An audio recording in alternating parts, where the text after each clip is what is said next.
Dear friends, ये video important होगा सभी एचएससी स्टूडेंट्स के लिए जो बीके का पेपर दे रहे हैं 10 मार्च को, या तो आपका कभी भी पेपर होगा तो आपको ये पता होना चाहिए कि आपका जो एसपी का ये जो बीके का पेपर है अकाउंटेंसी जो 80 मार्क्स है, अब जो एग्जामिनर चेक करेगा पेपर आपको कौन से बेसिस पे मार्क्स मिलता है। अगर आपको ये कॉन्फिडेंस हो जाएगा तो आप वो लेवल से पेपर अपने क्या कर सकते हो, लिख सकते हो। तो सबसे पहले हम लोग आते हैं ऑब्जेक्टिव की तरफ। अब देखो बहुत सारे स्टूडेंट्स को क्या लगता है ना कि अगर मैंने for example not for profit concern render, तो यहाँ पे तो आंसर आएगा इसका सोशली, ठीक है।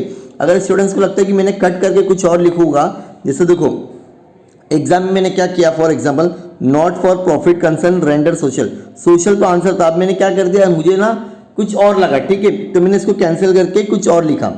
तो अगर आप ऐसा भी कुछ कैंसिल करके राइट आंसर भी लिखते हो तो भी आपको मार्क्स मिलेगा ऑब्जेक्टिव में। सर समझा नहीं, एक बार फिर से समझाओगे क्या?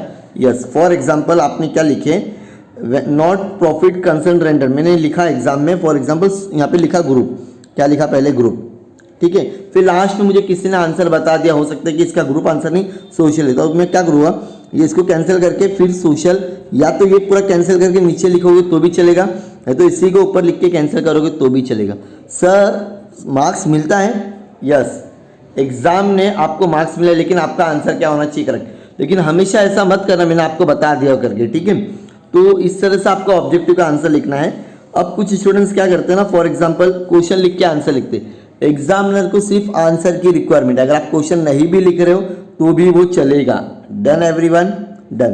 तो ऑब्जेक्टिव का तो समझ में आ गया आपको क्या करना है, कैसे मार्क्स मिलने वाला है। अगर आप गलत आंसर को कैंसिल करके फिर से सही भी लिखते हो तो भी आपको मार्क्स मिल जाएंगे डियर स्टूडेंट्स। चलो अब थोड़ा सा आगे बढ़ते हैं। अब देखते हैं कि आपको सम में कैसे मार्क्स मिलेंगे, ठीक है। सम के लिए क्या करना पड़ता है, सर अगर मैंने पोस्टिंग किया तो कितना मार्क्स मिलेगी, तो सीधी सी बात है, देखो फॉर एग्जांपल कि एडमिशन का सम क्या है, एडमिशन का। अब इसमें आपको क्या क्या बनाने के लिए बोल रहा है, जरा ध्यान से देखिए। प्रॉफिट एंड लॉस अकाउंट बनाने बोल रहा है, देन पार्टनर्स कैपिटल अकाउंट, ये तीनों चीज़ बनाने बोल रहा है। तो डेट मीन से 5-10 मार्क्स का क्वेश्चन है ना, तो आपको कैसे मिलेगा, 3-3-4 मार्क्स मिलेगा। अगर आप एटलीस्ट तीनों अकाउंट बना के थोड़ा शुरुआत भी कर दोगे सम की, कौन से सम की, एडमिशन की, कौन से सम की, एडमिशन, या कोई भी सम करो, जितने भी अकाउंट अगर आप प्रॉपरली बनाते हो, फॉर एग्जांपल फाइनल अकाउंट बोल रहा है तो फाइनल अकाउंट में आपने सब अकाउंट बना दिए और थोड़ी बहुत भी पोस्टिंग की ना, 3 मार्क्स तो पक्के मिल जाएंगे, 3 से 4 मार्क्स, और अच्छे से पूरी कंप्लीट पोस्टिंग किए और थोड़ा बहुत एडजस्टमेंट करते एकदम करेक्ट, तो आपको 6 से 7-8 मार्क्स मिल जाएंगे, पूरा एडजस्टमेंट करते हो तो। अब हम लोग इसके आंसर में चले जाते हैं तो आपको पता चल जाएगा कि कैसे आंसर लिखना भी रहता है। तो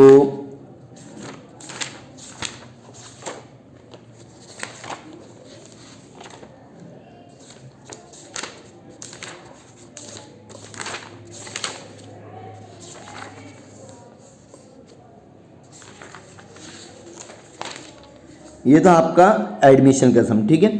अब एडमिशन में क्या होगा, आपको प्रॉफिट एंड लॉस बनेगा, पार्टनर्स कैपिटल अकाउंट और बैलेंस शीट, ठीक है। अगर कुछ स्टूडेंट्स ने क्या किए, सिर्फ यहाँ पे एंट्री पास किए और यहाँ पे कुछ खाली ये एंट्री पास की, ठीक है, ये तो एंट्री एकदम इजी रहती, सिर्फ आपको उठा के लिखना रहता है, ये लिख दोगे, आपको ज़्यादा कुछ नहीं आ रहा है, आपने थोड़ा बहुत जो मैं पेन से मार्किंग कर रहा हूँ ये सब करते हो तो डेफिनेटली आपको 5 मार्क्स मिल जाएंगे।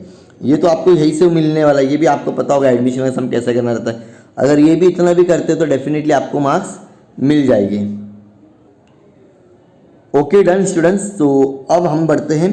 तो पोस्टिंग का सर मार्क्स मिलेगा, done everyone listen very carefully. Posting का मार्क्स से आपको सम छोड़ना नहीं, लेकिन ये पता होना चाहिए कि किसमें कितने टेबल मतलब कॉलम बनने वाले हैं, किसमें प्रॉफिट एंड लॉस बनने वाला है। जैसे कि अब दूसरा सम आपका हो रहा है bills of general entry, at least अगर आप जनरल एंट्री स्टार्ट भी करते हो जो आपको दिया हुआ है यहाँ पे, तो भी आपको मार्क्स मिलेंगे, डोंट वरी फॉर दैट, ठीक है।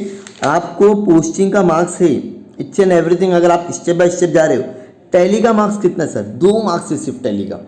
अभी हर सम में देखो, जैसे फॉर एग्जांपल अगर हम लोग डिसोल्यूशन का सम लेते हैं तो डिसोल्यूशन में अगर आपको ये आ रहा है, ठीक है, तो टैली आपका यहाँ पे हो रहा सम, यहाँ से टैली नहीं हो रहा, आप प्रॉपरली रियलाइजेशन अकाउंट बनाओ, पार्टनर्स कैपिटल अकाउंट बनाओ, फिर अगर पार्टनर्स का कुछ लोन रहेगा वो बनाओ, अगर नहीं है तो कोई टेंशन नहीं, देन आपका कैश एट बैंक बनेगा, राइट। तो इस तरह से क्या करना है, आपको पूरा पेपर लिखना है।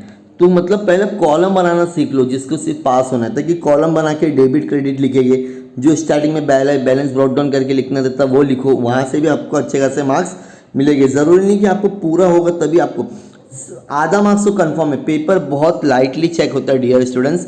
अभी हम भी पेपर चेक कर रहे हैं, मतलब स्टूडेंट्स लिखने के लिए तैयार नहीं है तो मार्क्स कहाँ से मिलेगा, फिर बाद में बोलते सर फेल हो गया। आप उसके जैसा लिखो तो क्वेश्चन में क्या रिक्वायरमेंट है। वैसे फॉर एग्जांपल अभी बच्चे को एग्जाम में पूछा जाएगा रियलाइजेशन, अगर आप कॉलम कुछ और बनाओगे तो कैसा एग्जामिनर मार्क्स देगा। आपने ये क्वेश्चन में कुछ और बना के आ गए, ठीक है।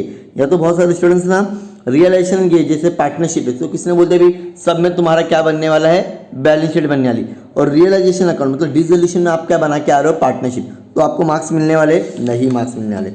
तो पूरा प्रॉपरली आप लोग खाली अगर पोस्टिंग भी प्रॉपर करते हो ना तो भी आपको मार्क्स मिलेंगे, इसके लिए आप एकदम बेफिक्र रहिए। अब फॉर एग्जांपल यहाँ पे एनपीओ बहुत इंपॉर्टेंट, सबको 12 मार्क्स मिलने वाले हैं एनपीओ में। तो एनपीओ के 6 मार्क्स डिस्ट्रीब्यूट है, जैसे कि इनकम एंड एक्सपेंडिचर के लिए 6 मार्क्स मिलेगी आपको, और 6 मार्क्स आपको किसके लिए मिलने वाले, बैलेंस शीट के लिए। अगर ये टैली हो जाती तो पूरे 12 मार्क्स। अगर कुछ मिस्टेक हुई रहेगी, देखो टैली नहीं होने के कारण 2 होते, या तो आपने एडजस्टमेंट रॉन्ग किए रहेगी, जब आपने एडजस्टमेंट रॉन्ग की मार्क्स डिडक्ट नहीं होगी, आपको मिलेगी नहीं। एक एडजस्टमेंट का 1 मार्क्स होता है। क्वेश्चन में देखते हैं हम लोग कैसा। फॉर एग्जाम्पल हम लोग एक सम ले लेते हैं, ठीक है। 1 2 3 4 5 6 6 एडजस्टमेंट है, तो डेट मीन्स पकड़ के चलो अगर आप पोस्टिंग प्रॉपरली करते हो तो 4 मार्क्स मिल जाएंगे, एडजस्टमेंट करते हो तो 10 मार्क्स हो गए, और टैली करोगे तो आपको टोटली 12 मार्क्स। सेम आपके फाइनल अकाउंट के लिए भी है। यहाँ पे अब देखो एकदम इजी सा हमारा 1 2 3 4 5 6, और अभी बोर्ड में ना 6 एडजस्टमेंट नहीं आ रही है, बिकॉज अब ये हो चुका है 12 मार्क्स का फाइनल अकाउंट, तो हार्डली 5 एडजस्टमेंट आएगी, मतलब 5 मार्क्स आपको एडजस्टमेंट का मिलेगा डियर स्टूडेंट्स, और 5 मार्क्स किसके लिए मिलने वाला है, पोस्टिंग के लिए मिलने वाला है डियर फ्रेंड। तो पोस्टिंग एकदम ध्यान से करिए, और 2 मार्क्स आपको मिलेगा टैली के लिए, काय के लिए मिलेगा। और एडजस्टमेंट के 2 इफेक्ट होते हैं, सभी को पता है, 2 इफेक्ट अगर आप प्रॉपरली करते तो डेफिनेटली आपको मार्क्स पूरे मिलेंगे। होप अब आपको समझ में आ गया रहेगा पोस्टिंग का कितना मार्क्स मिलता है। हाफ जो भी सम होगा ना उसका हाफ, अगर 12 मार्क्स का सम है तो 5 से 6 मार्क्स आपको पोस्टिंग के मिलेंगे, पक्का ना सर, श्योरिटी। और एक एडजस्टमेंट का 1 से आधा मार्क्स होता है, ज़्यादा एडजस्टमेंट होगे तो मार्क्स कम होते हैं। अगर 4 एडजस्टमेंट है तो आपको 4 मार्क्स टोटली मिलेंगे। टैली कब करो, जब आपका पूरा सम हो जाएगा, जब आपके पास में अच्छा खासा टाइम होगा, आराम से आप क्या करते बेटो टैली। टैली के चक्कर में क्या होगा, आपने एडमिशन को टैली करने गए थे, ठीक है, बैंक अकाउंट टैली नहीं हो तो आप अदर सम में क्या हो जाएगा, कन्फ्यूजन होगी। तो ऐसा नहीं होना चाहिए, तो सम को एकदम प्रॉपरली करो, पूरा पेपर अच्छे से लिखो डियर फ्रेंड्स। कॉलम बनाना सीखो घर पे बैठ के, एग्जाम टाइम में आप भूल जाते कि किस में कितने कॉलम बन रहे, तो जितना हो सके आप खुद प्रैक्टिस करो। आप समझो बोर्ड एग्जाम में बैठे हो, एक कोई भी क्वेश्चन पेपर लेके सॉल्व करना शुरू कर दो। उम्मीद करता हूँ ये वीडियो आपके लिए इन्फॉर्मेटिव रहा होगा फ्रेंड्स, इससे हो सकता है आपके एग्जाम में बहुत हेल्पफुल रहेगा। पेपर में कुछ भी छोड़ो मत, सही लिख के आओ, गलत लिखने का मार्क्स नहीं है, रिलेटेड लिखने का मार्क्स है। और बीके में तो आपको अकाउंट है, कुछ लिखो मत लिखो, कॉलम प्रॉपरली बनेगा, पोस्टिंग करोगे तो भी मार्क्स मिलेगा। सो मिलते हैं नेक्स्ट वीडियो में डियर फ्रेंड्स। उसके पहले अगर आप मेरे चैनल पे पहली बार आए हो डियर फ्रेंड्स तो छोटी सी रिक्वेस्ट है, चैनल को सब्सक्राइब कर दो। मिलते हैं नेक्स्ट वीडियो में। Thank you so much for watching my video, bye bye.